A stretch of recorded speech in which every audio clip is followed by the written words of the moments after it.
আসসালামু আলাইকুম। আজ আমি দেখাবো গরুর মাংসের গ্রেভি ভুনা রেসিপি। এর জন্য আমি 1 কেজি গরুর মাংস নিয়েছি। এখানে হাড়সহ মাংস নিয়েছি। এটাকে ধুয়ে ভালো মতো পরিষ্কার করে পানি ঝরিয়ে নিয়েছি।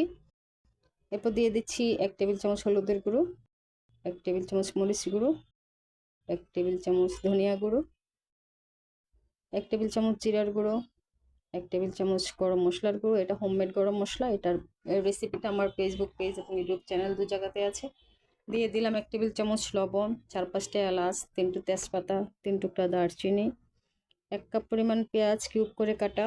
এরপর দিয়ে দিলাম 1 টেবিল চামচ পোস্তদানা পেস্তা বাদাম বাটা, 1 টেবিল চামচ আদা, 1 টেবিল চামচ রসুন, 1 টেবিল চামচ পেঁয়াজ বাটা, 2 টেবিল চামচ টক দই, 2 টেবিল চামচ সয়া সস। এটাকে আমি এখন হাত দিয়ে মাখবো। তার আগে আমি এখানে দিয়ে দিচ্ছি রান্নার তেল। আমি এখানে সয়াবিন তেল ব্যবহার করছি, আপনারা চাইলে সরিষার তেল এর মধ্যে দিতে পারেন। এরপর এটাকে আমি খুব ভালো মতো মেখে নিব। যারা আমার ভিডিওটি দেখছেন প্লিজ ভিডিওটিতে একটি লাইক দিয়ে দিবেন, আমার চ্যানেলটিকে সাবস্ক্রাইব করে দিবেন। ফেসবুক পেজ থেকে আমার ভিডিওটি দেখলে পেজটিকে একটি লাইক এবং ফলো দিয়ে দিবেন। আমার গরুর মাংসটা মাখানো হয়ে যাওয়ার পর আমি এটাকে আমার প্রেসার কুকারে দিয়ে দিচ্ছি। এরপর যে পাত্রে আমি মাংসটা মেখেছিলাম সেইখানে একটু 1 কাপ পরিমাণ পানি দিয়ে ধুয়ে আমি পানিটা এই মাখানো মাংসের মধ্যে দিয়ে দিলাম।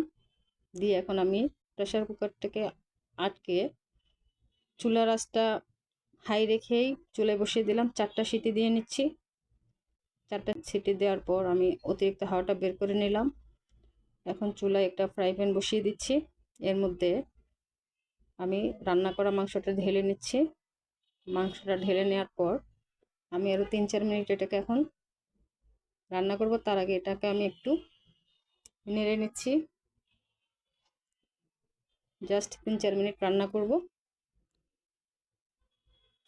যারা আমার ভিডিওটি দেখছেন প্লিজ ভিডিওটিতে একটি লাইক দিয়ে দেবেন।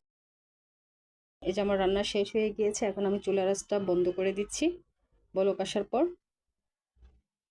বেশ হয়ে গেল খুব সহজে গরুর মাংসের গ্রেভি ভুনা রেসিপি। এই রেসিপিটি চাইলে আপনারা যে কেউ খুব ইজিলি অল্প সময়ের মধ্যে করে নিতে পারবেন।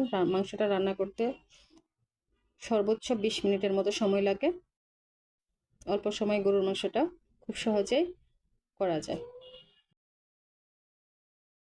আপনাদের সকলকে অসংখ্য ধন্যবাদ যারা এতক্ষণ আমার সাথে থেকে ভিডিওটি দেখেছেন। আল্লাহ হাফেজ।